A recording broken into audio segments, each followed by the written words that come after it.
আর ব্রাহ্মণবাড়িয়া জেলা আপনারা জানেন জুতার জন্য একটা ঐতিহ্যবাহী জেলা, জুতা তৈরির জন্য ভালো জুতা তৈরি করে সুনামের সাথে। ব্রাহ্মণবাড়িয়া জুতার একটা সুনাম আছে আলাদা। আর আমরা সারা বাংলাদেশে এখন যে হারে জুতা তৈরি করতেছি, ইন্ডিয়ান জুতাটা এখন টোটালি বন্ধ হয়ে গেছে। ইন্ডিয়াতে আমাদের জুতা আনতে হয় না, আমাদের দেশের জুতা দেশেই আশা করি আমরা সারা দেশ রাখতে পারবো না নিজেরাই। আর চায়না থেকেও আশা করি বেশি একটা আনতে হবে না, চায়না কোয়ালিটি আমাদের বাংলাদেশে এখন হইতেছে। অদূর ভবিষ্যতে আশা করি আরো ভালো প্রোডাক্ট তৈরি হবে, চায়নার সাথে পাল্লা দিয়ে আমরা জুতা তৈরি করবো।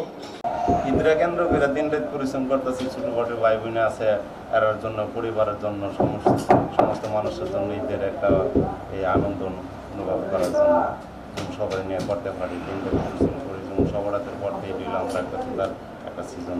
এই সিজনের মধ্যে আমরা একটা আশা নিয়ে তাই যে 2-4 মাসের ইনকাম নিয়ে এই মাসে করতে পারি। আগের তুলনায় খুব কম, যেহেতু আমাদের দক্ষ কারিগর নাই, দক্ষ কারিগরের সমস্যাটাই সবচেয়ে বেশি।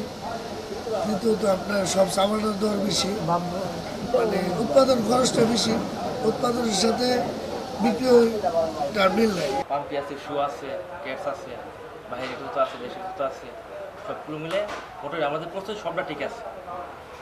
ব্যবসা বিক্রি একেবারে কম, একেবারে অত্যন্ত ভালো ফাটিয়ে তো বাইরে, আর কিন্তু বাইরে ফাটিয়ে একেবারে কম। আর বিশেষ করে বাজারটা মন্দা, এই সময় বাজারটা ভালো হওয়ার কথা ছিল, কিন্তু বাজার একেবারে মন্দা। আশা তো আছে যে উঠবো, হয়তো সামনে আরও আছে 15 দিন আমাদের বেচা কিনা, এর ভিতরে ইনশাল্লাহ আশা আছে যে উঠবো।